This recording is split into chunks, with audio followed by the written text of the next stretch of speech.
ਸਾਹਿਬ ਵਾਹਿਗੁਰੂ ਜੀ ਕੀ ਫਤਿਹ। ਮੈਂ ਤੁਹਾਡੀ ਹੋਸਟ ਨੀਰਮ ਕੌਰ ਤੇ ਮੈਂ ਟੀਵੀ 84 ਦੇ ਸਾਰੇ ਦਰਸ਼ਕਾਂ ਤੇ ਸਰੋਤਿਆਂ ਦਾ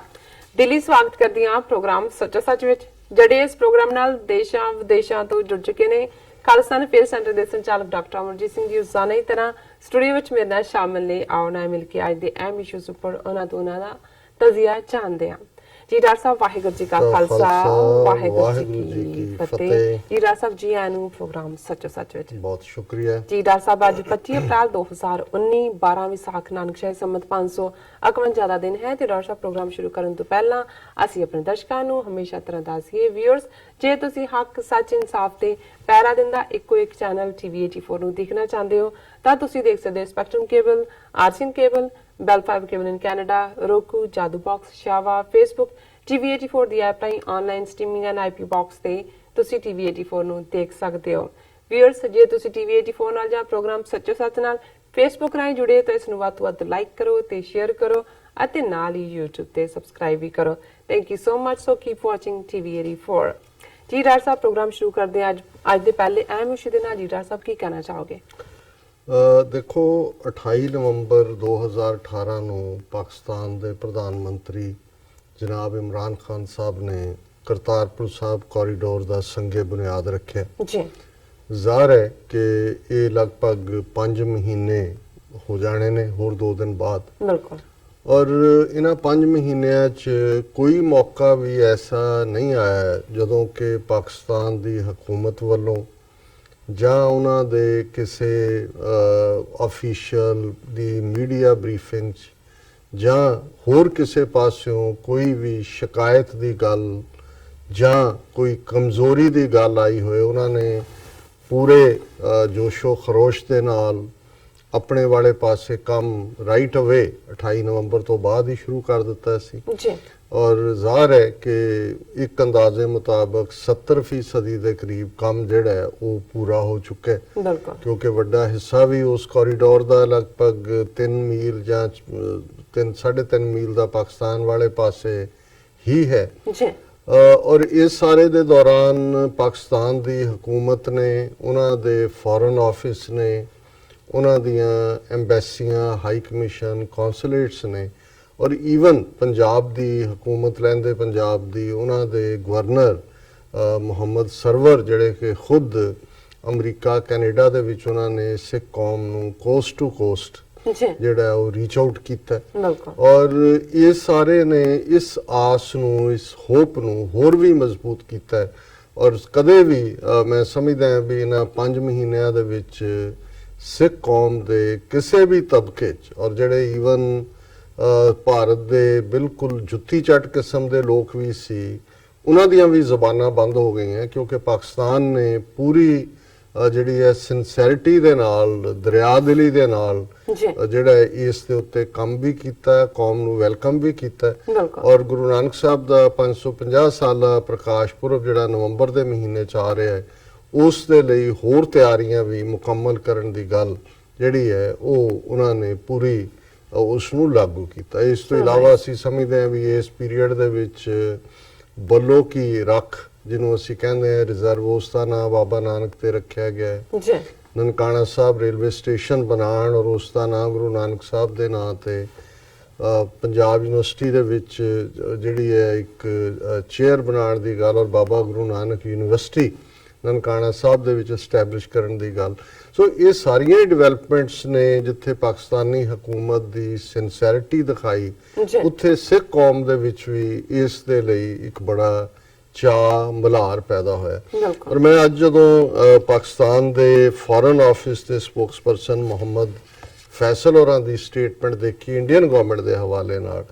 ਕਿ ਇੰਡੀਅਨ ਗਵਰਨਮੈਂਟ ਜਿਹੜੀ ਹੈ ਉਹ ਜਿਹੜੀ ਗੱਲਬਾਤ ਨੂੰ ਅੱਗੇ ਤੋਰਨ ਦੇ ਵਿੱਚ ਜਾਣ ਬੁੱਝ ਕੇ ਜਿਹੜਾ ਹੈ ਉਹ ਡਿਲੇ ਕਰ ਰਹੀ ਹੈ, ਉਸ ਨੂੰ ਅੱਗੇ ਪਾ ਕੇ ਜਿਹੜਾ ਹੈ ਉਹ ਖਰਾਬ ਕਰ ਰਹੀ ਹੈ। ਔਰ ਉਹ ਨਹੀਂ ਚਾਹੁੰਦੀ ਕਿ ਇਹ ਜਿਹੜਾ 550 ਸਾਲਾਂ ਤੱਕ ਪਹੁੰਚਦੇ ਆ ਇਹ ਮੁਕੰਮਲ ਹੋਏ। ਹੁਣ ਤੱਕ ਜਦੋਂ ਭਾਰਤ ਨੇ ਬੜੀ ਇਤਰਾਜ਼ਯੋਗ ਜਿਹੜੀ ਹੈ ਉਹ ਲੈਂਗੁਏਜ ਵੀ ਯੂਜ਼ ਕੀਤੀ ਪਾਕਿਸਤਾਨ ਲਈ, ਕਦੇ ਇਹਨੂੰ ISI ਦਾ ਕੋਰੀਡੋਰ ਕਿਹਾ, ਕਦੇ ਟੈਰਰਿਜ਼ਮ ਦਾ ਕੋਰੀਡੋਰ ਕਿਹਾ, ਕਦੇ ਖਾਲਿਸਤਾਨ ਦਾ ਦੇ ਲਈ ਤਿਆਰ ਕਰਨ ਲਈ ISI ਨੇ ਸਾਰਾ ਟਕਵੰਜ ਰਚਿਆ ਜੀ। ਜਾਂ ਉਹਨਾਂ ਨੇ ਜੇ 10 ਮੈਂਬਰੀ ਕਮੇਟੀ ਬਣਾਈ ਪਾਕਿਸਤਾਨ ਸਿੱਖ ਗੁਰਦੁਆਰਾ ਪ੍ਰਬੰਧਕ ਕਮੇਟੀ, ਉਹਦੇ ਤੇ ਵੀ ਇਹਨਾਂ ਨੇ ਇਤਰਾਜ਼ ਕੀਤਾ। ਪਾਕਿਸਤਾਨ ਨੇ ਕਿਹਾ ਜੀ ਠੀਕ ਹੈ, ਬਿਲਕੁਲ ਅਸੀਂ ਜਿਹੜਾ ਹੈ ਜੋ ਵੀ ਤੁਹਾਡਾ ਅਸੀਂ ਡਿਸਾਈਡ ਕਰਾਂਗੇ। ਜੀ। ਔਰ ਈਵਨ ਰੈਫਰੈਂਡਮ 2020 ਦੀ ਜਿਹੜੀ ਰਜਿਸਟ੍ਰੇਸ਼ਨ ਪੰਜਾ ਸਾਹਿਬ ਤੋਂ ਸ਼ੁਰੂ ਹੋਣੀ ਸੀ, ਉਸ ਨੂੰ ਵੀ ਉਹਨਾਂ ਨੇ ਰੋਕਿਆ। ਜ਼ਾਹਰ ਹੈ ਕਿ ਪਾਕਿਸਤਾਨ ਦੀ ਹਕੂਮਤ ਕੋਈ ਬਹਾਨਾ ਐਸਾ ਨਹੀਂ ਸੀ ਦੇਣਾ ਚਾਹੁੰਦੀ ਇੰਡੀਅਨ ਗਵਰਨਮੈਂਟ ਨੂੰ ਕਿ ਜਿਸ ਬਹਾਨੇ ਨਾਲ ਉਹ ਜਿਹੜੀ ਹੈ ਗੱਲਬਾਤ ਨੂੰ ਖਤਮ ਕਰਨ ਔਰ ਇਹ 550 ਸਾਲਾਂ ਤੱਕ ਪਹੁੰਚਦੇ ਆ, ਇਹ ਜਿਹੜਾ ਪ੍ਰੋਜੈਕਟ ਹੈ ਇਸ ਦੀ ਕੰਪਲੀਸ਼ਨ ਦੇ ਵਿੱਚ ਰੁਕਾਵਟ ਬਣ। ਜੀ। ਪਰ ਇਸ ਸਭ ਦੇ ਬਾਵਜੂਦ ਪਾਕਿਸਤਾਨ ਵੱਲੋਂ ਹਾਲਾਂਕਿ ਕੋਰੀਡੋਰ ਵੀ ਵੱਡਾ ਹਿੱਸਾ ਪਾਕਿਸਤਾਨ 'ਚ ਬਣਨਾ ਹੈ, ਕਰਤਾਰਪੁਰ ਸਾਹਿਬ ਵੀ ਪਾਕਿਸਤਾਨ 'ਚ ਹੈ। ਪਾਕਿਸਤਾਨ ਨੇ ਇਹ ਸੱਚਮੁੱਚ ਹੀ ਇੱਕ ਇਸਲਾਮਿਕ ਸਟੇਟ ਦੇ ਨਾਤੇ, ਜਿਵੇਂ ਇਮਰਾਨ ਖਾਨ ਸਾਹਿਬ ਨੇ ਕਿਹਾ ਸੀ ਕਰਤਾਰਪੁਰ ਸਾਹਿਬ ਖਲੋ ਕੇ ਸੰਗੇ ਬੁਨਿਆਦ ਰੱਖਣ ਵੇਲੇ, ਕਿ ਮੈਂ ਇਵੇਂ ਮਹਿਸੂਸ ਕਰਦਾ ਜਿਵੇਂ ਕੋਈ ਮੁਸਲਮਾਨ ਮਦੀਨੇ ਤੋਂ 4 ਮੀਲ ਦੂਰ ਹੋਏ ਤਾਂ ਉਹਨੂੰ ਕੋਈ ਕਹੇ ਕਿ ਤੂੰ ਇੱਥੋਂ ਦੇਖ ਸਕਦਾ ਹੈ ਪਰ ਤੂੰ ਆ ਨਹੀਂ ਸਕਦਾ। ਵੀ ਸਿੱਖਾਂ ਦੇ ਲਈ ਇਵੇਂ ਸੀ ਔਰ ਅਸੀਂ ਜਿਹੜਾ ਇਸ ਦਰਵਾਜ਼ੇ ਨੂੰ ਖੋਲ ਰਹੇ। ਸੋ ਅੱਜ ਜਿਹੜੀ ਸਟੇਟਮੈਂਟ ਨੂੰ ਭਾਰਤ ਦੀਆਂ ਨਿਊਜ਼ ਏਜੰਸੀ ਨੇ ਵੀ ਕਵਰ ਕੀਤਾ, PTI ਨੇ ਖਾਸ ਤੌਰ ਤੇ ਮੁਹੰਮਦ ਫੈਸਲ, ਔਰ ਇਸ ਖਬਰ ਦੀ ਹੈਡਲਾਈਨ ਭਾਰਤੀ ਮੀਡੀਆ ਨੇ ਇਵੇਂ ਲਾਈ ਹੈ, ਜਿਹੜਾ ਅਸੀਂ ਵੀ ਟਾਈਟਲ ਦਿੱਤਾ ਹੈ, Pakistan accuses India of delaying delegation level talks on Kartarpur corridor. ਕਿ ਉਹਨਾਂ ਨੇ ਐਕਿਊਜ਼ ਕੀਤਾ ਹੈ, ਦੋਸ਼ ਲਾਇਆ ਹੈ, ਇਲਜ਼ਾਮ ਲਾਇਆ ਹੈ ਕਿ ਭਾਰਤ ਜਿਹੜਾ ਉਹ ਜਿਹੜੀ ਡੈਲੀਗੇਸ਼ਨ ਲੈਵਲ ਗੱਲਬਾਤ ਹੈ ਉਸ ਨੂੰ ਡਿਲੇ ਕਰ ਰਿਹਾ ਹੈ, ਉਸ ਨੂੰ ਲੇਟ ਕਰ ਰਿਹਾ। ਔਰ ਉਹਦੇ ਚ ਉਹਨਾਂ ਨੇ ਕਿਹਾ ਕਿ Pakistan on Thursday accused India of delaying ਦਾ delegation level talks to finalize the agreement to operationalize the Kartarpur corridor, ਕਿ ਉਹਨੂੰ ਇਨ ਆਪਰੇਸ਼ਨ ਕਰਨਾ ਹੈ। ਫਾਈਨਲੀ ਵੀ ਐਗਰੀਮੈਂਟ ਕਰੋ, ਜਿਹੜਾ ਵੀ ਤੁਸੀਂ ਕਰਨਾ ਹੋ ਗਿਆ। ਔਰ ਲਾਸਟ ਮੀਟਿੰਗ 'ਚ ਜਿਹੜਾ ਉਹਨਾਂ ਨੇ ਟੈਕਨੀਕਲ ਐਕਸਪਰਟ ਔਰ ਹਾਈਵੇ ਵਾਲੇ ਦੂਜੇ ਤੀਜੇ ਸਾਰੇ ਸੀ, ਜਿਹੜੀ ਕਿ ਮੀਟਿੰਗ ਇਹਨਾਂ ਨੇ ਉਹਦੇ ਤੇ 0 ਪੁਆਇੰਟ ਦੇ ਉੱਤੇ ਕੀਤੀ, ਖੈਮੇ ਲਾ ਕੇ, ਤੰਬੂ ਲਾ ਕੇ ਦੋਨੋਂ ਪਾਸਿਓਂ। ਔਰ ਇਹ ਵੱਡੇ ਲੈਵਲ ਦੀ ਮੀਟਿੰਗ ਸੀ ਜਿਹਦੇ 'ਚ ਉਹਨਾਂ ਦੇ ਕੋਰੀਡੋਰ ਦੇ ਐਕਸਪਰਟ, ਅਦਰਵਾਈਜ਼ ਐਕਸਪਰਟ, ਟੈਕਨੀਸ਼ੀਅਨ ਦੋਨਾਂ ਮੁਲਕਾਂ ਦੇ, ਔਰ ਉਹਦੇ 'ਚ ਉਹਨਾਂ ਨੇ ਫੈਸਲਾ ਕੀਤਾ ਵੀ ਕਿਵੇਂ ਪੁਲ ਕੰਪਲੀਟ ਕਰਨਾ ਹੈ, ਕਿਹੜੇ ਪਾਸਿਓਂ ਕੀ ਹੈ। ਇਹਨਾਂ ਨੇ ਤੁਸੀਂ ਬੰਦ ਦੀ ਕੰਧ ਬਣਾਉਣੀ ਹੈ, ਉਹਨਾਂ ਨੇ ਰਾਵੀ ਤੇ ਪੁਲ ਬਣਾਉਣਾ ਹੈ ਤਾਂ ਕਿ ਮੌਨਸੂਨ ਦੇ ਮੌਕੇ ਬਰਸਾਤਾਂ ਦੇ ਵਿੱਚ ਵੀ ਜਿਹੜੇ ਯਾਤਰੀ ਨੇ ਆ ਜਾ ਸਕਣ। ਅਲਾਈਨਮੈਂਟ ਆਫ ਰੋਡਸ ਤੇ ਇੰਜੀਨੀਅਰਿੰਗ ਐਸਪੈਕਟ ਜਿਹੜੇ ਨੇ, ਪ੍ਰਪੋਜ਼ਡ ਕ੍ਰਾਸਿੰਗ ਪੁਆਇੰਟਸ ਕਿੱਥੇ ਕਿੱਥੇ ਹੋਣ। ਪਰ ਇਹਦੀ ਡਿਲੇ ਦੇ ਕੀ ਹੈ, ਉਹਦੇ ਚ spokesperson Muhammad Faisal foreign office ਦੇ ਕਹਿੰਦੇ ਨੇ, Pakistan is keen that Kartarpur corridor becomes operational as per the schedule। ਕਿ ਵੀ ਪਾਕਿਸਤਾਨ ਦੀ ਹਕੂਮਤ ਇਹ ਚਾਹੁੰਦੀ ਹੈ ਕਿ ਇਹ ਕਰਤਾਰਪੁਰ ਕੋਰੀਡੋਰ ਜਿਵੇਂ ਪਲਾਨ ਕੀਤਾ ਹੋਇਆ, ਸਕੇਜੂਲ ਬਣਾਇਆ ਹੋਇਆ, ਉਸ ਦੇ ਮੁਤਾਬਕ ਇਹ ਕੰਪਲੀਟ ਹੋਏ। However, the meetings are delayed, ਪਰ ਮੀਟਿੰਗਸ ਡਿਲੇ ਕੀਤੀਆਂ ਜਾ ਰਹੀਆਂ। As Indian government is not willing to hold the delegation level meeting at this juncture, ਕਿ ਇਸ ਵੇਲੇ ਭਾਰਤ ਸਰਕਾਰ ਡੈਲੀਗੇਸ਼ਨ ਲੈਵਲ ਮੀਟਿੰਗਸ ਕਰਨ ਦੇ ਵਿੱਚ ਦਿਲਚਸਪੀ ਨਹੀਂ ਰੱਖਦੀ, ਕਿਉਂਕਿ 16 ਅਪ੍ਰੈਲ ਦੀ ਮੀਟਿੰਗ ਹੋਈ ਹੈ ਜਿਹੜੀ ਕਿ ਟੈਕਨੀਕਲ ਜਿਹੜੇ ਐਕਸਪਰਟਸ ਦੀ ਸੀ। ਔਰ ਉਹਨਾਂ ਨੇ ਕਿਹਾ ਕਿ ਵੀ ਜਿਹੜਾ ਇਨ ਵਿਊ ਆਫ ਪੌਸਿਟੀ ਆਫ ਟਾਈਮ, ਇਹ ਐਗਜ਼ੈਕਟ ਉਹਨਾਂ ਦੀ ਕੋਟ ਅਨਕੋਟ ਹੈ, ਕਿ ਵਕਤ ਦੀ ਤੰਗੀ ਨੂੰ ਦੇਖਦਿਆਂ ਹੋਇਆ, ਕਮੀ ਨੂੰ ਦੇਖਦਿਆਂ ਹੋਇਆ, we are keen to hold the meeting to finalize the draft agreement at the earliest। ਕਿ ਅਸੀਂ ਇਸ ਡਰਾਫਟ ਜਿਹੜਾ ਖਰੜਾ ਹੈ ਐਗਰੀਮੈਂਟ ਦਾ, ਉਹਨੂੰ ਮੁਕੰਮਲ ਕਰਨ ਦੇ ਲਈ ਜਿਹੜਾ ਅਸੀਂ ਬੜੇ ਕੀਨ ਹੈ, ਅਸੀਂ ਉਹਨੂੰ ਜਲਦੀ ਨਿਬੇੜਨਾ ਚਾਹੁੰਦੇ ਹਾਂ ਔਰ ਇਸ ਲਈ ਮੀਟਿੰਗ ਕਰਨਾ ਚਾਹੁੰਦੇ ਹਾਂ। The meeting is specifically to discuss differences related to proposals of both countries for operationalizing the corridor and to align positions to build convergence। ਕਿ ਵੀ ਇਹ ਜਿਹੜੀ ਮੀਟਿੰਗ ਇਸ ਲਈ ਵੀ ਬਹੁਤ ਜ਼ਰੂਰੀ ਹੈ ਤਾਂ ਕਿ ਜਿਹੜੇ ਦੋਨਾਂ ਦੇਸ਼ਾਂ ਦੇ ਵਿੱਚ ਆਪਸ ਦੇ ਵਿੱਚ ਜਿਹੜੇ ਨੇ ਮਤਭੇਦ ਨੇ, ਡਿਫਰੈਂਸਿਸ ਨੇ, ਖਾਸ ਤੌਰ ਤੇ ਜਿਹੜੀਆਂ ਦੋਨਾਂ ਦੇਸ਼ਾਂ ਦੀਆਂ ਪ੍ਰਪੋਜ਼ਲਸ ਨੇ ਕਿ ਕਿਵੇਂ ਕਿੱਥੇ ਅਲਾਈਨ ਪੋਜੀਸ਼ਨਸ ਕਰਨੀਆਂ ਜਾਂ ਕਿੱਥੇ ਜਿਹੜਾ ਕਨਵਰਜੈਂਸ ਹੋਣੀ ਹੈ। We hope India will agree to hold a meeting at the earliest। ਕਿਉਂਕਿ ਅਪ੍ਰੈਲ ਤਾਂ ਮੁੱਕਣ ਲੱਗੇ ਤੇ ਅਜੇ ਤੱਕ ਉਹ ਮੀਟਿੰਗ ਨੂੰ ਤਿਆਰ ਨਹੀਂ। ਅਗਲੇ ਫਿਰ ਫੇਜ਼ ਉਹ ਆਪਣੇ ਜਾਣੇ ਚੋਣਾਂ ਲੰਘਾ ਰਹੇ ਹੋਣੇ ਨੇ ਔਰ ਐਸਾ ਡਿਲੇ ਕਰ ਰਹੇ ਨੇ ਕਿ ਵੀ ਨਵੰਬਰ ਤੱਕ ਹੋਈ ਨਾ, ਮੁੜ ਕੇ ਬਲੇਮ ਪਾਕਿਸਤਾਨ ਨੂੰ ਕੀਤਾ ਜਾਏ। ਸੋ ਅਸੀਂ ਇਹ ਸਮਝਦੇ ਹਾਂ ਵੀ ਇਸ ਵੇਲੇ ਇੱਕ ਪਾਸੇ ਤਾਂ Pakistan out of the way ਜਾ ਕੇ, ਔਰ ਅਸੀਂ ਸਾਰੇ ਦੌਰ 'ਚ ਦੇਖਿਆ ਕਿ ਜਦੋਂ ਇਹਨਾਂ ਨੇ ਕਰਤਾਰਪੁਰ ਕੋਰੀਡੋਰ ਦੀ ਨੈਗੇਸ਼ਨ ਕੀਤੀ ਤੇ ਨਾਲ ਦੀ ਨਾਲ ਕਸ਼ਮੀਰੀ ਪੰਡਤਾਂ ਤੋਂ ਮੰਗ ਕਰਵਾਤੀ ਕਿ ਜੀ ਜਿਹੜਾ ਸ਼ਾਰਦਾ ਪੀਠ ਹੈ ਦੂਸਰੇ ਪਾਸੇ ਆਜ਼ਾਦ ਕਸ਼ਮੀਰ 'ਚ ਉਹ ਵੀ ਖੁੱਲੇ। ਉਹਨਾਂ ਨੇ ਕਿਹਾ ਕਿ ਜੀ ਠੀਕ ਹੈ, ਮੋਸਟ ਵੈਲਕਮ। ਉਹਨਾਂ ਦਾ ਜਿਹੜਾ ਮਾਈਨੋਰਿਟੀ ਮਿਨਿਸਟਰ ਅਰੋੜਾ ਕਿ ਕੌਣ ਹੈ, ਉਹਨੂੰ ਉਹਨਾਂ ਨੇ ਭੇਜਿਆ। ਉਹਨੇ ਕਿਹਾ ਜੀ ਬਿਲਕੁਲ ਠੀਕ ਹੈ। ਉਹਨਾਂ ਨੇ ਕਿਹਾ ਇਹਨੂੰ ਵੀ ਅਸੀਂ ਆਪਰੇਸ਼ਨਲ ਕਰਦੇ ਹਾਂ। ਉਹਨਾਂ ਦੇ ਜਿਹੜੇ ਹੈਰੀਟੇਜ ਔਰ ਦੂਜੇ ਐਕਸਪਰਟ ਨੇ ਉਹ ਉਹਨੂੰ ਵੀ ਰੈਨੋਵੇਟ ਕਰ ਰਹੇ ਨੇ। ਫਿਰ ਇਹਨਾਂ ਨੇ ਇਸ ਕਿਸਮ ਦੀਆਂ, ਮੈਂ ਪਹਿਲਾਂ ਹੀ ਜ਼ਿਕਰ ਕਰ ਚੁੱਕਾ ਹਾਂ ਕਿ ਜੀ ਬਾਹਰਲਿਆਂ ਦਾ ਜਿਹੜਾ ਉਹ ਉਸ ਨੂੰ ਕਿਵੇਂ ਕਰਨਾ ਹੈ ਔਰ ਜਿਹੜਾ ਉਹ ਬ੍ਰੇਨ ਵਾਸ਼ ਨਾ ਹੋਏ, ਔਰ ਦੂਜਾ ਉਹਨਾਂ ਨੇ ਸਾਰਾ। ਲੇਕਿਨ ਇਹਦੇ ਬਾਵਜੂਦ ਜੇ ਮੁਹੰਮਦ ਫੈਸਲ ਇਹ ਜਿਹੜਾ ਉਹ ਪ੍ਰੈਸ ਬਰੀਫਿੰਗ 'ਚ ਕਹਿਣ ਤੇ ਮਜਬੂਰ ਹੋਏ ਨੇ, ਇਸ ਦਾ ਮਤਲਬ ਹੈ ਇਹ ਤਾਂ ਉਹਨਾਂ ਨੇ ਸਿੰਪਲ ਇੰਨਾ ਹੀ ਕਿਹਾ ਜੀ ਉਹ ਡੈਲੀਗੇਸ਼ਨ ਲੈਵਲ ਮੀਟਿੰਗ ਨਹੀਂ ਕਰ ਰਹੇ ਔਰ ਟਾਈਮ ਦੀ ਕਿੱਲਤ ਹੈ ਔਰ ਇਹ ਪੂਰਾ ਨਹੀਂ ਹੋਏਗਾ ਪ੍ਰੋਜੈਕਟ ਜੇ ਨਹੀਂ ਹੁੰਦਾ। ਪਰ there is more to it than what meets the eye. ਕਿਉਂਕਿ ਇਸ ਲੈਵਲ ਦੇ ਉੱਤੇ ਜਦੋਂ ਤੱਕ ਪਾਕਿਸਤਾਨ ਨੇ 5 ਮਹੀਨੇ ਇੰਨਾ ਸਬਰ ਦਿਖਾਇਆ ਹੈ ਇਹਨਾਂ ਦੀ ਬਾਰ-ਬਾਰ ਭੜਕਾੜ ਦੇ ਬਾਵਜੂਦ, ਇਟ ਮੀਨਸ ਕਿ there is more to it. ਔਰ ਉਹ ਤੁਸੀਂ ਦੇਖ ਸਕਦੇ ਹੋ ਕਿ ਵੀ Pakistan out of the way ਜਾ ਕੇ ਭਾਰਤ ਪ੍ਰਤੀ ਗੁੱਡਵਿਲ ਦਾ ਔਰ ਐਕੋਮੋਡੇਸ਼ਨ ਦੀ ਗੱਲ ਕਰ ਰਿਹਾ। ਔਰ ਦੋ ਖਬਰਾਂ ਜਿਹੜੀਆਂ ਇਸ ਦੇ ਨਾਲ ਹੀ ਅੱਜ ਦੇ ਮੀਡੀਆ 'ਚ ਵੀ ਲੱਗੀਆਂ ਨੇ। ਹੁਣ ਇਹਨਾਂ ਨੇ 14 ਫਰਵਰੀ ਦੀ ਉਹ ਸਾਰੀ ਤੋਂ ਲੈ ਕੇ ਫਿਰ ਜਿਹੜੀਆਂ ਨੇ ਉਹ ਜੁੱਤੀਆਂ ਖਾਧੀਆਂ ਨੇ ਕਿਸ ਅੰਦਾਜ਼ ਦੇ ਵਿੱਚ, ਜਿਹੜਾ ਵਿਦਨ 2 ਵੀਕਸ ਜਵਾਬੀ ਜਿਹੜਾ ਬਾਲਾਕੋਟ ਦਾ ਡਰਾਮਾ ਕੀਤਾ, ਉਹ ਸਾਰੇ ਨੂੰ ਜਿਹੜਾ ਕਿਵੇਂ ਨੈਗੇਸ਼ਨ ਹੋਈ। ਔਰ ਹੁਣ ਉਹਦੇ 'ਚ ਜਿੱਥੇ ਇੱਕ ਪਾਸੇ ਉਹ ਬਰਾਬਰ ਜ਼ਹਿਰ ਉਗਲ ਰਹੇ ਨੇ, ਅਜੇ ਵੀ ਉਹਨਾਂ ਦੇ ਚੋਣ ਪ੍ਰਚਾਰ ਦੇ ਦੌਰਾਨ ਉਹ ਬੇਸ਼ੱਕ ਰਾਜਸਥਾਨ 'ਚ ਮੋਦੀ ਦਾ ਕਹਿਣਾ ਹੋਏ ਕਿ ਜੀ ਅਸੀਂ ਜਿਹੜਾ ਉਹ ਨਿਊਕਲੀਅਰ ਆਰਸੈਨਲ ਕੋਈ ਦੀਵਾਲੀ ਲਈ ਥੋੜੀ ਰੱਖਿਆ, ਜਿਹੜਾ ਉੱਠਦਾ ਸੀ ਕਹਿੰਦਾ ਸੀ ਜੀ ਪਾਕਿਸਤਾਨ ਜਿਹੜਾ ਉਹਦਾ ਰੈੱਡ ਬਟਨ ਦੇ ਉੱਤੇ ਉਂਗਲ ਹੈ, ਅਸੀਂ ਦੱਸਤਾ, ਅਸੀਂ ਉਹਨਾਂ ਦੇ ਵਿੱਚ ਵੜ ਕੇ ਉਹਨਾਂ ਨੂੰ ਮਾਰਿਆ ਔਰ ਇਸ ਸਾਰੇ ਦੇ ਬਾਵਜੂਦ ਜਿਹੜਾ ਅਸੀਂ ਨਿਊਕਲੀਅਰ ਕਰਾਂਗੇ। ਉਹ ਜ਼ਾਹਰ ਹੈ ਬੇਸ਼ੱਕ ਉਹਨੂੰ ਚੈਲੰਜ ਵੀ ਕੀਤਾ ਉਹਨੇ, ਮਹਿਬੂਬਾ ਮੁਫਤੀ ਨੇ। ਉਹਨੇ ਕਿਹਾ ਜੀ ਜੇ ਤੁਸੀਂ ਦੀਵਾਲੀ ਲਈ ਨਹੀਂ ਰੱਖਿਆ ਤੇ ਪਾਕਿਸਤਾਨ ਨੇ ਵੀ ਕੋਈ ਨਿਊਕਲੀਅਰ ਆਰਸੈਨਲ ਜਿਹੜਾ ਉਹ ਈਦ ਲਈ ਨਹੀਂ ਰੱਖਿਆ ਹੋਇਆ। ਪਰ ਈਵਨ ਸਿਆਸੀ ਡਿਸਕੋਰਸ ਦੇ ਵਿੱਚ ਨਿਊਕਲੀਅਰ ਵਾਰ ਦੀ ਗੱਲ ਇਸ ਅੰਦਾਜ਼ ਕਰਨਾ ਹੈ ਜਿਵੇਂ ਕਿ ਕੋਈ ਫੁੱਲ ਝੜੀਆਂ ਦੀ ਕੋਈ ਗੱਲ ਕਰ ਰਿਹਾ ਹੋਏ ਕਿਸੇ ਮੌਕੇ ਦੇ ਉੱਤੇ। ਸੋ ਇਸ ਦੇ ਨਾਲ ਅਸੀਂ ਦੇਖ ਰਹੇ ਹਾਂ ਕਿ ਵੀ ਇਹ ਇਹਨਾਂ ਨੇ ਕੁੱਟ ਵੀ ਖਾਧੀ ਹੈ, ਪਰ ਇਹ ਉਸ ਮਾਹੌਲ ਨੂੰ ਜਿਹਦੇ 'ਚ ਕਿ ਬਾਰ-ਬਾਰ ਫੋਰਸ ਦੀ ਗੱਲ ਹੋਏ, ਹਮਲੇ ਦੀ ਗੱਲ ਹੋਏ, ਆਪਣੀ ਸੁਪੀਰੀਅਰਿਟੀ ਦੇ ਨਾਂ ਥੱਲੇ ਜੋ ਕੁਝ ਕਰਨਾ ਚਾਹੁੰਦੇ ਨੇ। ਔਰ ਇੱਕ ਖਬਰ ਜਿਹੜੀ ਕਿ ਬੜੀ ਪ੍ਰੋਮੀਨੈਂਸ ਦੇ ਨਾਲ ਇਹਨਾਂ ਨੇ ਇੰਡੀਅਨ 에ਅਰ ਫੋਰਸ ਦੀ ਰਿਪੋਰਟ ਦੇ ਹਵਾਲੇ ਨਾਲ ਲਾਈ ਹੈ, could have inflicted heavy damage on Pakistan if we had tech asymmetry। ਕਿ ਅਸੀਂ ਬਹੁਤ ਡੈਮੇਜ ਕਰ ਦੇਣਾ ਸੀ ਪਾਕਿਸਤਾਨ ਦਾ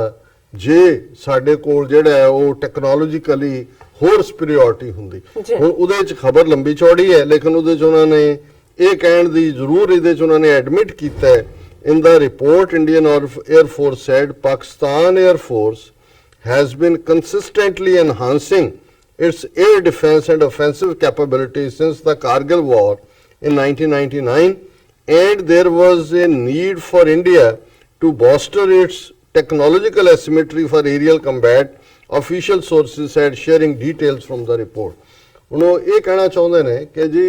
ਇਹ ਪਾਕਿਸਤਾਨ ਦੀ ਜਿਹੜੀ ਉਹਨੂੰ ਅਪਰ ਐਜ ਮਿਲਿਆ 1999 ਦੀ ਕਾਰਗਿਲ ਵਾਰ ਤੋਂ ਬਾਅਦ ਪਿਛਲੇ 20 ਸਾਲ 'ਚ ਉਹਨਾਂ ਨੇ 에ਅਰ ਫੋਰਸ ਨੂੰ ਜਿਹੜਾ ਹੈ ਉਹ ਬੜਾ ਇੰਪਰੂਵ ਕੀਤਾ ਹੈ, ਬਿਲਡ ਕੀਤਾ ਹੈ। ਐਟ ਪ੍ਰੈਜ਼ੈਂਟ ਹੁਣ ਇਹ ਮੰਨ ਰਹੇ ਨੇ ਐਟ ਪ੍ਰੈਜ਼ੈਂਟ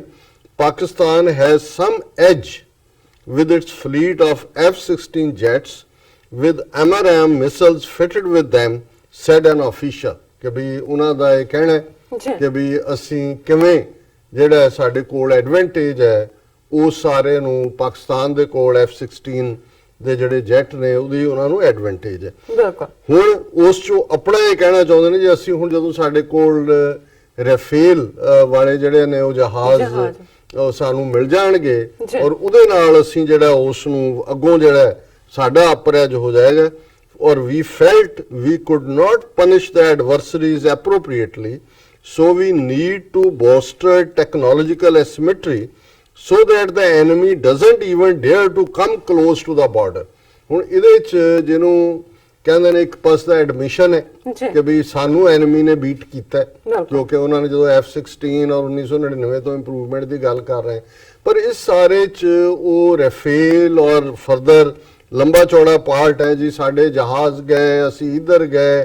ਔਰ ਹਾਲਾਂ ਉਹਦੇ ਚ ਵੀ ਇੱਕ ਐਡਮਿਸ਼ਨ ਹੈ ਇਹਨਾਂ ਦੀ ਕਿ ਜਿਹੜੇ ਸਾਡੇ ਗਏ ਵੀ ਉਹਨਾਂ ਚ ਜਿਹੜੀਆਂ ਇਜ਼ਰਾਈਲੀ ਮੇਡ ਮਿਸਲ ਸੀ ਉਹ ਇੱਕ ਨੇ ਕੰਮ ਨਹੀਂ ਕੀਤਾ ਲੇਕਿਨ ਕੁੱਲ ਮਿਲਾ ਕੇ ਮੈਂ ਸਮਝਦਾ ਵੀ ਇਹ ਇੱਕ ਵਾਰ ਦਾ ਨੈਰੇਟਿਵ ਜਾਰੀ ਰੱਖਣ ਦੀ ਗੱਲ ਹੈ ਜਿਹੜੀ ਸਿਰਫ ਇਲੈਕਸ਼ਨ ਐਡਵਾਂਟੇਜ ਤੱਕ ਨਹੀਂ ਹੈ ਇਸ ਤੋਂ ਇਹ ਵੀ ਲੱਗਦਾ ਹੈ ਵੀ ਇਹ ਜਿਹਨੂੰ ਕਹਿੰਦੇ ਨੇ ਕਿ they have some mischief up their sleeves ਫਿਰ ਅਸੀਂ ਦੇਖਦੇ ਹਾਂ ਵੀ ਦੂਸਰਾ ਪੱਖ ਕਿਉਂਕਿ ਇਹ ਗੱਲ ਇਮਰਾਨ ਖਾਨ ਉਹਨਾਂ ਨੇ ਰਿਪੀਟਡਲੀ ਕਹੀ ਹੈ ਔਰ ਇਹ ਟਰੂ ਹੈ ਉਹਨਾਂ ਨੇ ਈਵਨ ਜਦੋਂ ਹੁਣ ਈਰਾਨ ਦਾ 2 ਦਿਨ ਦਾ ਦੌਰਾ ਕੀਤਾ ਉਹਦੇ ਚ ਵੀ ਜਿਹੜੀ ਜੁਆਇੰਟ ਸਟੇਟਮੈਂਟ ਸੀ ਉਹਦੇ ਚ ਦਾ ਮੈਂਸ਼ਨ ਹੈ ਕਿ ਵੀ ਜੰਮੂ ਕਸ਼ਮੀਰ ਦਾ ਮਸਲਾ ਜੰਮੂ ਕਸ਼ਮੀਰ ਦੇ ਲੋਕਾਂ ਦੀਆਂ ਭਾਵਨਾਵਾਂ ਮੁਤਾਬਕ ਔਰ UN ਸਿਕਿਉਰਿਟੀ ਕਾਉਂਸਲ ਦੇ ਰੈਜ਼ੋਲੂਸ਼ਨਸ ਦੇ ਮੁਤਾਬਕ ਹੱਲ ਹੋਣਾ ਚਾਹੀਦਾ ਔਰ ਜ਼ਾਹਿਰ ਹੈ ਕਿ ਬਾਰ-ਬਾਰ ਇਹ ਗੱਲ ਕਹੀ ਜਾ ਰਹੀ ਹੈ ਕਿ ਵੀ ਦੋਨੋਂ ਦੇਸ਼ ਜਿਹੜੇ ਗੁਰਬਤ ਦੇ ਨਾਲ ਘੁਲ ਰਹੇ ਨੇ 40% ਤੋਂ ਜ਼ਿਆਦਾ ਭਾਰਤ 'ਚ ਲੋਕ ਗਰੀਬ ਨੇ ਇਕਨੋਮਿਕਲੀ ਜਿਹੜਾ ਉਹ ਸਟਰਗਲ ਕਰ ਰਹੇ ਨੇ ਇੱਕ ਕਸ਼ਮੀਰ ਦਾ ਮੁੱਦਾ ਜੇ ਰਿਜ਼ੋਲਵ ਹੋ ਜਾਂਦਾ ਹੈ ਦੋਨਾਂ ਦੇਸ਼ਾਂ ਦੇ ਸਬੰਧ ਜਿਹੜੇ ਨੇ ਨਾਰਮਲ ਹੁੰਦੇ ਨੇ ਤੇ ਦੋਨਾਂ ਦੇਸ਼ਾਂ ਨੂੰ ਹੀ ਤਜ਼ਾਰਤ ਦੇ ਵਿੱਚ ਵੀ ਫਾਇਦਾ ਹੈ ਆਮ ਲੋਕਾਂ ਦਾ ਵੀ ਭਲਾ ਹੈ ਔਰ ਜਿਹੜੀ ਬਹੁਤ ਸਾਰੀ ਤਾਕਤ ਔਰ ਸਰਮਾਇਆ ਉਹ ਇੱਕ ਦੂਸਰੇ ਨੂੰ ਮੈਚ ਕਰਨ ਤੇ ਲੱਗ ਰਿਹਾ ਜੰਗੀ ਹਥਿਆਰਾਂ 'ਚ ਉਹਦਾ ਵੀ ਜਿਹੜਾ ਉਹ ਬਚਾਅ ਹੋ ਸਕਦਾ ਪਰ ਇਸ ਸਭ ਦੇ ਬਾਵਜੂਦ ਕਸ਼ਮੀਰ ਦੇ ਵਿੱਚ ਅੱਜ ਕੀ ਹਾਲ ਹੈ ਅਸੀਂ ਦੇਖਦੇ ਹਾਂ ਕਿ ਕਿਵੇਂ ਬੀਜੇਪੀ ਨੇ ਇੱਕ ਤਰਫਾ ਜਿਹੜਾ ਉਹ PDP ਨਾਲ ਉਹ ਸਬੰਧ ਤੋੜੇ ਗਵਰਨਰ ਜਿਹੜਾ RSS ਦਾ ਖਾਸ ਬੰਦਾ ਮਲਕ ਕੋ ਲਿਆ ਕੇ ਬਿਠਾਇਆ ਔਰ ਜੋ ਇਸ ਵੇਲੇ ਕਸ਼ਮੀਰ ਵਾਦੀ ਚੱਲ ਰਿਹਾ ਕਿਉਂਕਿ ਮੀਡੀਆ ਦੇ ਵਿੱਚ ਜਿਵੇਂ ਜੋ ਕੁਛ ਇਹਨਾਂ ਨੇ ਪੰਜਾਬ 'ਚ ਜੂਨ 84 ਤੋਂ ਆਲਮੋਸਟ 1995 ਤੱਕ ਕੀਤਾ 10-11 ਸਾਲ ਸੋਸ਼ਲ ਮੀਡੀਆ ਉਹਨਾਂ ਦਿਨਾਂ 'ਚ ਨਹੀਂ ਸੀ ਕਿ ਕੋਈ ਆਪਣੇ ਫੋਨ ਦੇ ਕੈਮਰੇ ਨਾਲ ਖਿੱਚ ਕੇ ਕੁਝ ਪਾ ਦਿੰਦਾ 10-11 ਸਾਲ ਜੋ ਪੰਜਾਬ ਦੇ ਵਿੱਚ ਖੂਨ ਦੀ ਹੋਲੀ ਉਹਨਾਂ ਨੇ ਖੇਡੀ ਸਿੱਖਾਂ ਦੇ ਸਿੱਖ ਜਵਾਨੀ ਦੇ ਉਸ ਦੀਆਂ ਖਬਰਾਂ ਸਾਰੇ ਪਾਸੇ ਗਾਇਬ ਸੀ ਹੁਣ ਅੱਜ ਬੇਸ਼ੱਕ ਸੋਸ਼ਲ ਮੀਡੀਆ ਰਾਹੀਂ ਗੱਲ ਪਹੁੰਚਦੀ ਹੈ ਪਰ ਜੇ ਅਸੀਂ ਕਸ਼ਮੀਰ ਵਾਦੀ 'ਚ ਕੀ ਚੱਲ ਰਿਹਾ ਪਿਛਲੇ ਸਾਰੇ ਪੀਰੀਅਡ 'ਚ ਇੱਕ ਪਾਸੇ ਅਸੀਂ ਦੇਖਦੇ ਹਾਂ ਵੀ ਜੇ ਜੰਮੂ ਸ਼੍ਰੀਨਗਰ ਹਾਈਵੇ ਉਹ ਅਜੇ ਹਫਤੇ 'ਚ 2 ਦਿਨ ਬੰਦ ਰਹੇਗਾ ਲੇਕਿਨ ਉਹਨੂੰ ਵੀ ਜਿਹੜਾ ਉਹਨਾਂ ਨੇ ਜੀ ਇਲੈਕਸ਼ਨ ਡਿਊਟੀ ਲੱਗੀ ਹੈ ਔਰ ਇਲੈਕਸ਼ਨਾਂ ਨੂੰ ਸਮੂਥ ਕਰਨ ਦੇ ਲਈ ਅਸੀਂ ਕਰ ਰਹੇ ਹਾਂ ਪਰ ਇਹਦੇ 'ਚ ਕੋਈ ਸ਼ੱਕ ਨਹੀਂ ਕਿ ਕਸ਼ਮੀਰ ਵਾਦੀ 'ਚ ਵੱਡੇ ਪੈਮਾਨੇ ਤੇ ਕਸ਼ਮੀਰੀ ਨੌਜਵਾਨਾਂ ਦੀ ਨਸਲਕੁਸ਼ੀ ਹੋ ਰਹੀ ਹੈ ਮਾਰੇ ਜਾ ਰਹੇ ਨੇ ਫੜੇ ਜਾ ਰਹੇ ਨੇ ਔਰ ਉਸ ਦੀਆਂ ਖਬਰਾਂ ਬਾਹਰ ਨਹੀਂ ਨਿਕਲ ਰਹੀਆਂ ਔਰ ਕਸ਼ਮੀਰ ਇੱਕ ਐਸਾ ਖਿੱਤਾ ਹੈ ਜਿੱਥੇ ਸਭ ਤੋਂ ਵੱਧ ਟਾਈਮ ਹੈ ਦੁਨੀਆ 'ਚ UN ਦੀ ਰਿਪੋਰਟ ਹੈ ਜਦੋਂ ਮਰਜ਼ੀ ਇਹ ਇੰਟਰਨੈਟ ਡਾਊਨ ਕਰ ਦਿੰਦੇ ਨੇ ਜੇ ਇੰਟਰਨੈਟ ਤੁਹਾਡਾ ਮਾਈਨਸ ਕਰ ਦਿੱਤਾ ਹੈ ਔਰ ਬਾਕੀ ਸਾਰੇ ਜਿੰਨੀਆਂ ਵੀ ਤੁਹਾਡੇ ਕੋਲ WhatsApp ਔਰ ਦੂਸਰੀਆਂ ਤੀਸਰੀਆਂ ਫੈਸਿਲਿਟੀਆਂ ਨੇ ਈਮੇਲਸ ਔਰ ਦੂਸਰਾ ਤੇ ਤੁਸੀਂ ਖਬਰ ਤੁਹਾਡੀ ਬਾਹਰ ਨਿਕਲ ਨਹੀਂ ਰਹੀ ਔਰ ਦੂਸਰੇ ਪਾਸੇ ਜਿਹੜੇ ਇਹਨਾਂ ਨੇ ਜੋ ਪੰਜਾਬ ਦੇ ਵਿੱਚ ਜਦੋਂ ਇਹਨਾਂ ਨੇ ਸਿੱਖਾਂ ਦੀ ਨਸਲਕੁਸ਼ੀ ਕੀਤੀ ਹਮਲੇ ਵੇਲੇ ਵੀ ਲਿਆ ਕੇ ਪੱਗਾਂ ਵਾਲੇ ਜਰਨੈਲ ਰਣਜੀਤ ਸਿੰਘ ਦਿਆਲ ਔਰ ਲੈਫਟੀਨੈਂਟ ਜਨਰਲ ਔਰ ਮੇਜਰ ਜਨਰਲ ਬਰਾੜ ਲਿਆਂਦੇ ਦੱਸਣ ਲਈ ਜੀ ਇਹ ਤਾਂ ਲਾਅ ਐਂਡ ਆਰਡਰ ਸਿਚੁਏਸ਼ਨ ਹੈ ਫਿਰ ਅਸੀਂ ਦੇਖਦੇ ਹਾਂ ਵੀ ਪੰਜਾਬ 'ਚ ਜਦੋਂ ਇਹਨਾਂ ਨੇ 84 ਤੋਂ 95 ਤੱਕ ਸਿੱਖ ਨਸਲਕੁਸ਼ੀ ਕੀਤੀ ਤੇ ਕਿਵੇਂ ਬੇਅੰਤ ਸਿੰਘ ਵਰਗਾ ਚੀਫ ਮਿਨਿਸਟਰ ਲਿਆ ਕੇ 1992 ਚ ਬਣਾਇਆ KP ਗਿੱਲ ਜਿਹਦਾ ਉਹ ਜਿਹੜਾ ਖੂੰਖਾਰ ਖੂਨੀ ਦਰਿੰਦਗੀ ਵਾਲਾ ਚਿਹਰਾ ਲੇਕਿਨ ਸਿਰ ਤੇ ਪੱਗ ਦਾੜੀ ਕੋਈ ਦੱਸੇ ਜੀ ਦੇਖੋ ਇੱਕ ਸਿੱਖ ਨੇ ਹੀ ਕੰਟਰੋਲ ਕੀਤਾ ਜੀ ਸਿੱਖ ਨੂੰ ਥੋੜੀ ਮਾਰ ਰਿਹਾ ਤੇ ਲਾਅ ਐਂਡ ਆਰਡਰ ਸਿਚੁਏਸ਼ਨ ਹੈ ਔਰ ਅਸੀਂ ਇਹ ਸਮਝਦੇ ਹਾਂ ਵੀ ਜੰਮੂ ਕਸ਼ਮੀਰ 'ਚ ਵੀ ਇਸ ਵੇਲੇ ਖਾਸ ਤੌਰ ਤੇ ਕਸ਼ਮੀਰ ਵਾਦੀ ਦੇ ਵਿੱਚ ਇਹਨਾਂ ਨੇ ਉਸ ਕਿਸਮ ਦੀ ਸਿੱਖ ਸ਼ਕਲੋ ਸੂਰਤ ਵਾਲਾ ਹੀ ਜਿਹੜਾ ਬੰਦਾ ਲੈਫਟੀਨੈਂਟ ਜਨਰਲ ਢਿੱਲੋਂ ਜਿਹੜਾ KIS ਢਿੱਲੋਂ ਉਹਨੂੰ ਉਹਨਾਂ ਨੇ GOCNC ਬਣਾਇਆ ਹੋਇਆ ਔਰ ਉਹਨੇ ਅੱਜ ਪ੍ਰੈਸ ਕਾਨਫਰੰਸ ਕਰਕੇ ਔਰ ਇਹ ਸਾਈਮਲਟੇਨੀਅਸਲੀ ਖਬਰਾਂ ਲੱਗ ਰਹੀਆਂ ਨੇ ਇੱਕ ਪਾਸੇ ਕਰਤਾਰਪੁਰ ਕੋਰੀਡੋਰ ਨੂੰ ਕਿਵੇਂ ਰੋਕਿਆ ਜਾ ਰਿਹਾ ਹੈ ਪਾਕਿਸਤਾਨ ਦੇ ਸਪੋਕਸਪਰਸਨ ਦੀ ਖਬਰ ਹੈ ਫਿਰ ਇੰਡੀਅਨ 에ਅਰ ਫੋਰਸ ਦੀ ਰਿਪੋਰਟ ਹੈ ਕਿ ਜੀ ਅਸੀਂ ਇਹ ਕਰ ਦੇਣਾ ਸੀ ਜੇ ਸਾਡੇ ਕੋਲ ਇਹ ਹੁੰਦਾ ਹੈ। ਤੇ ਇਹ ਹੈ ਕਿ 69 militants killed this year army, ਜੀ 41 of them neutralized after Pulwama attack, Jaish Lashkar facing leadership crisis. ਹੁਣ ਇਹਦਾ ਮਤਲਬ ਇਹ ਹੈ ਕਿ ਇਹਨਾਂ ਨੇ ਵੱਡੇ ਪੈਮਾਨੇ ਤੇ ਨੌਜਵਾਨ ਜਿਹੜੇ ਨੇ ਉੱਥੇ ਐਲੀਮੀਨੇਟ ਕਰ ਦਿੱਤੇ ਨੇ। ਉਹ ਕਹਿੰਦੇ ਜੀ ਉਹ ਜੈਸ਼ ਮੁਹੰਮਦ ਔਰ ਲਸ਼ਕਰ ਤੌਇਬਾ ਵਾਲਿਆਂ ਨੂੰ ਤਾਂ ਲੀਡਰ ਨਹੀਂ ਮਿਲ ਰਿਹਾ ਔਰ 69 ਮਿਲੀਟੈਂਟਸ ਕਿਲ ਕਰਨ ਦੀ ਗੱਲ ਜਿਹੜੀ ਆ ਉਹ ਖੁਦ ਕਰ ਰਿਹਾ। ਜਦੋਂ ਇਸ ਸਾਲ ਦੀ ਗੱਲ ਕਰ ਰਿਹਾ, ਜ਼ਾਹਰ ਹੈ ਪੁਲਵਾਮਾ ਤੋਂ ਬਾਅਦ 14 ਫਰਵਰੀ ਤੋਂ ਬਾਅਦ ਇਹਨਾਂ ਨੇ ਬਿਲਕੁਲ ਫੌਜ ਦੇ ਹਵਾਲੇ ਕਰ ਦਿੱਤਾ ਔਰ ਉੱਥੇ ਉਹ ਇਹ ਕਹਿ ਰਿਹਾ ਜੀ ਦੇਖੋ ਉਹਦੀ ਮੈਂ ਜੇ ਸਟੇਟਮੈਂਟ ਹੀ ਕੋਟ ਕਰਾਂ, senior security officers on Wednesday said a massive offensive against foreign militants has severely impacted the insurgency in Kashmir Valley and also claimed that militant recruitment has drastically dropped in recent months. ਹੁਣ recruitment ਜੇ ਪਾਕਿਸਤਾਨ ਚ ਜਿਵੇਂ foreign militant ਕਹਿ ਰਹੇ ਨੇ, ਇਹਨਾਂ ਨੂੰ ਕਿਵੇਂ ਪਤਾ ਹੈ ਵੀ ਰਿਕਰੂਟਮੈਂਟ ਘਟ ਗਈ? ਕਹਿਣਾ ਉਹ ਇਹ ਚਾਹੁੰਦੇ ਨੇ ਵੀ ਅਸੀਂ ਲੋਕਲ ਯੂਥ ਮਾਰ ਦਿੱਤਾ ਹੈ, ਅੱਗੋਂ ਉਹਨਾਂ ਦੀਆਂ ਜਿਹੜੇ ਮਰੇ ਨੇ ਉਹਨਾਂ ਦੀ ਥਾਂ ਲੈਣ ਲਈ ਨਜ਼ਰ ਨਹੀਂ ਆ ਰਹੇ ਔਰ ਫਿਰ ਵੀ ਬਲੇਮ ਫੋਰਨ ਮਿਲੀਟੈਂਟਸ ਤੇ ਕਰ ਰਿਹਾ ਹੈ। Addressing a press conference, GOCNC KS Dhillon and Director General Police Dilbag Singh said 69 militants had been killed so far this year and 12 had been arrested. Arrest ਤਾਂ ਉੱਥੇ ਸੈਂਕੜਿਆਂ 'ਚ ਹੈ ਔਰ ਕਿਲਿੰਗ ਵੀ ਸੈਂਕੜਿਆਂ 'ਚ ਹੀ ਹੋਏਗੀ ਜੇ 69 ਤੇ ਖੁਦ ਐਡਮਿਟ ਕਰ ਰਹੇ ਨੇ। ਔਰ ਮੈਂ ਕਿਉਂਕਿ ਪੰਜਾਬ ਦਾ ਸੰਤਾਪ ਅਸੀਂ ਹੰਡਾਇਆ ਹੋਇਆ ਦੇਖਿਆ ਹੋਇਆ ਕਿ ਹੁੰਦਾ ਅਸਲ 'ਚ ਕੀ ਸੀ, ਖਬਰ ਕੀ ਹੁੰਦੀ ਸੀ, ਇਨਾਮ ਕਿਵੇਂ ਲੈਂਦੀ ਸੀ ਪੁਲਿਸ ਕੇ ਜੀ ਆਪੇ ਹੀ ਉਹਨਾਂ ਦੇ ਸਿਰ ਤੇ ਰੱਖ ਦੇਣਾ ਇਨਾਮ,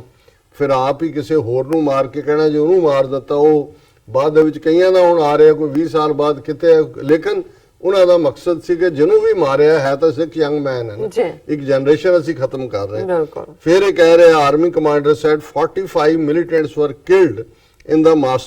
the aftermath of Pulwama suicide bombing. Out of them 25 belong to the Jaish-e-Mohammed. ਉਹ ਮਰਨ ਤੋਂ ਪਹਿਲਾਂ ਇਹਨਾਂ ਨੂੰ ਐਫੀਡੇਵਿਟ ਦੇ ਕੇ ਲਿਖ ਕੇ ਗਏ ਨੇ ਕਿ ਵੀ ਅਸੀਂ ਜੈਸ਼-ਏ-ਮੁਹੰਮਦ ਦੇ, ਚੁੱਕੇ ਮਾਰਤੇ ਨਾਲ ਹੀ ਕਲੇਮ ਕਰਤਾ ਜੀ ਇਹ ਜੈਸ਼-ਏ-ਮੁਹੰਮਦ ਦੇ ਨੇ। And 13 were Pakistanis and category A militants. ਜੇ ਤੁਸੀਂ 13 ਪਾਕਿਸਤਾਨੀ ਮਾਰੇ ਨੇ ਫੜ ਕੇ, ਤੁਸੀਂ ਉਹਨਾਂ ਦੀ ਕੋਈ ਸ਼ਨਾਖਤੀ ਕਾਰਡ ਮਾਰਨ ਤੋਂ ਪਹਿਲਾਂ ਤੁਹਾਡੀ ਹਿਰਾਸਤ 'ਚ ਹੋਣਗੇ, ਫੜ ਕੇ ਮਾਰੇ ਹੋਣਗੇ, ਦੁਨੀਆ ਨੂੰ ਦਿਖਾਉਂਦੇ ਕਿ ਜੀ ਤੂੰ ਪਾਕਿਸਤਾਨੀ ਜਿਹੜੇ ਨੇ ਅਸੀਂ ਫੜ ਲਏ ਨੇ। ਪਰ ਕਿਉਂਕਿ ਜੇ ਤੁਸੀਂ ਝੂਠ ਹੀ ਬੋਲਣਾ ਹੈ, ਦੱਬ ਕੇ ਬੋਲੋ, ਮਕਸਦ ਇਹ ਹੈ ਕਿ ਕਸ਼ਮੀਰ ਦਾ ਯੂਥ ਜਿਹੜਾ ਹੈ ਉਹ ਸਾਫ਼ ਕਰ ਦਿਓ। ਇੱਕ ਦਿਨ ਜਿਵੇਂ ਮੈਂ ਦਿਨ ਅੱਗੇ ਵੀ ਕਿਹਾ ਸੀ ਕਿ ਜਦੋਂ ਖਡੂਰ ਸਾਹਿਬ ਹਲਕੇ ਦੇ ਵਿੱਚ ਜਿਹੜਾ ਇੱਕ ਪਿੰਡ 'ਚ ਪੱਤਰਕਾਰ ਬੀਬੀ ਗਈ, ਇੱਕ ਬਜ਼ੁਰਗ ਬਾਬੇ ਨੂੰ ਪੁੱਛ ਰਹੀ ਹੈ ਜੀ ਕਿ ਵੀ ਤੁਸੀਂ ਕਿਹਨੂੰ ਵੋਟ ਪਾਓਗੇ, ਕਿਉਂਕਿ ਖਡੂਰ ਸਾਹਿਬ ਹਲਕੇ ਤੋਂ ਬੀਬੀ ਪਰਮਜੀਤ ਕੌਰ ਖਾਲੜਾ ਜਿਹੜੇ ਨੇ ਖੜੇ ਨੇ। ਤੇ ਉਸ ਬਾਬੇ ਨੇ ਕਿਹਾ, ਕਹਿੰਦਾ ਜੀ ਗੱਲ ਇਹ ਹੈ ਕਿ ਇੱਕ ਸਾਡੀ ਨਸਲ ਇਹਨਾਂ ਦੀ ਫੌਜ ਔਰ ਪੁਲਿਸ ਨੇ ਮਾਰ ਦਿੱਤੀ, ਦੂਸਰੀ ਨਸ਼ਿਆਂ ਦੇ ਹਵਾਲੇ ਕਰ ਦਿੱਤੀ, ਤੀਸਰੀ ਜੰਮਣੀ ਨਹੀਂ, ਕਿਉਂਕਿ ਉਹ ਇੰਨੇ ਕੁ ਨਸ਼ਈ ਜਾਂ ਦੂਜੇ ਨੇ ਕਹਿੰਦੇ ਮੁੰਡੇ ਹੀ ਸਾਡੇ ਤੁਸੀਂ ਦੇਖ ਲਓ ਜਾ ਕੇ ਵੀ ਉਹਨਾਂ ਦਾ ਕੀ ਹਾਲ ਹੈ। ਸੋ ਇੱਕ ਇਹਨਾਂ ਨੇ ਮਾਰੀ, ਦੂਜੀ ਨਸ਼ਈ ਬਣਾਈ, ਤੀਜੀ ਜੰਮਣੀ ਨਹੀਂ। ਸੋ ਉਹੀ ਜੋ ਕੁਛ ਇਹਨਾਂ ਨੇ ਪੰਜਾਬ 'ਚ ਕੀਤਾ ਕਸ਼ਮੀਰ ਦੇ ਵਿੱਚ ਰਿਪੀਟ ਕਰ ਰਹੇ ਨੇ ਲਗਾਤਾਰਤਾ ਦੇ ਨਾਲ, ਉਹੀ ਫੌਜ ਦੀ ਬਾਰਬੈਰਿਟੀ ਔਰ ਬਿਲਕੁਲ ਇਹ ਕਹਿਣ ਦੇ ਨਾਂ ਥੱਲੇ ਉਸ ਨੂੰ ਜਦੋਂ ਇਹ ਲਫ਼ਜ਼ ਆਪਰੇਸ਼ਨ ਦੇ ਨਾਲ ਯੂਜ਼ ਕਰਦੇ ਨੇ, ਮਤਲਬ ਇਹ ਹੁੰਦਾ ਹੈ ਕਿ ਵੀ ਹਾਂ ਇੱਕ ਵੱਡਿਓ ਮਾਰ ਦਿਓ। ਔਰ ਪੰਜਾਬ 'ਚ ਉਹਨਾਂ ਨੇ ਇਹੀ ਨਹੀਂ ਕੀਤਾ ਵੀ ਜਿਹੜੇ ਜੁਝਾਰੂ ਮਾਰੇ ਹੀ ਜਿਹੜੇ ਥੋੜੇ ਬਹੁਤ ਐਕਟਿਵ ਸੀ, ਉਹਨਾਂ ਦਾ ਜਿਹੜਾ ਛੋਟਾ ਭਰਾ ਸੀ ਜਦੋਂ ਤੱਕ ਉਹ ਜਦੋਂ ਵੱਡਾ ਮਾਰਿਆ ਗਿਆ ਸ਼ਹੀਦ ਹੋਇਆ, ਛੋਟਾ ਜੇ 12 ਸਾਲ ਦਾ ਸੀ, ਅਗਲੇ 4 ਸਾਲ ਜੋ ਵੀ 16 ਫਿਰ ਉਹਨੂੰ ਚੁੱਕ ਲਿਆ, ਉਹਨਾਂ ਨੂੰ ਸੀ ਇਹ ਬਦਲਾ ਲਿਆਗਾ ਭਰਾ ਦਾ। ਸੋ ਇਹ ਜਿਹੜੀ ਸਾਰੀ ਨਸਲਕੁਸ਼ੀ ਦਾ ਔਰ ਇਹ ਦੌਰਾ ਚੱਲ ਰਿਹਾ ਹੈ ਤੇ ਇੱਕ ਪਾਸੇ ਤੁਸੀਂ ਕਿੰਨੀ ਕੁ ਦੇਰ ਇਸ ਮਾਹੌਲ ਦੇ ਵਿੱਚ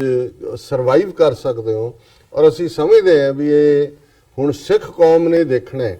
ਕਿ ਵੀ ਅਸੀਂ ਇਹ ਜਿਹੜੀ 72 ਸਾਲਾਂ ਦੀ ਅਰਦਾਸ ਖੁੱਲੇ ਦਰਸ਼ਨ ਦੀਦਾਰ ਤੇ ਸੇਵਾ ਸੰਭਾਲ ਦੀ ਉਹ ਪੂਰੀ ਹੋਈ ਔਰ ਉਸ ਪਾਸੇ ਵੱਲ ਸਾਡੇ ਕਦਮ ਵੱਧ ਰਹੇ ਸੀ। ਦੋਸਤ ਔਰ ਦੁਸ਼ਮਣ ਨੂੰ ਪਛਾਣੀਏ।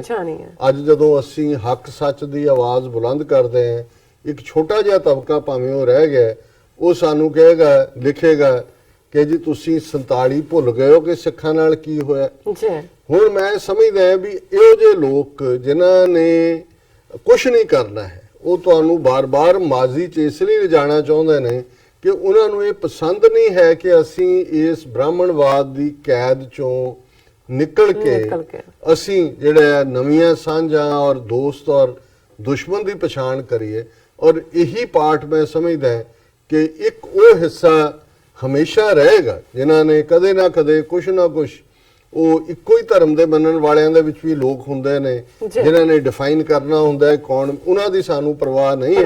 ਪਰ ਅਸੀਂ ਸਮਝਦੇ ਹਾਂ ਕਿ ਸਾਡੇ ਵੱਡੇ ਹਿੱਸੇ ਨੂੰ ਇਸ ਗੱਲ ਦੀ ਹੁਣ ਜ਼ਰੂਰ ਸਮਝ ਆਣੀ ਚਾਹੀਦੀ ਹੈ ਕਿ ਦੋਸਤ ਕੌਣ ਹੈ ਤੇ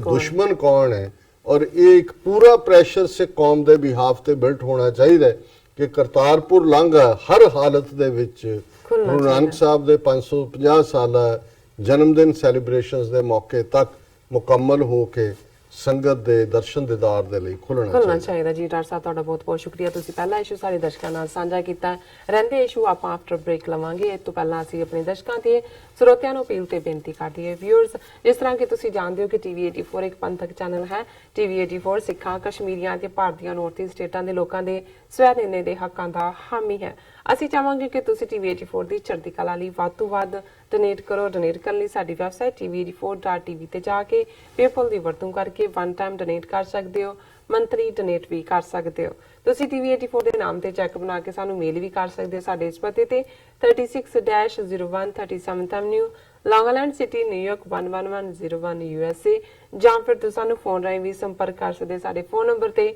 5164060694। Thank you so much viewers, ਵਿਚਾਰਾਂ ਦਾ ਸਿਲਸਿਲਾ ਇਸ ਤਰ੍ਹਾਂ ਚੱਲਦਾ ਰਹੇਗਾ। ਮਿਲਦੇ ਹਾਂ ਆਫਟਰ ਦਿਸ ਸ਼ਾਰਟ ਬ੍ਰੇਕ।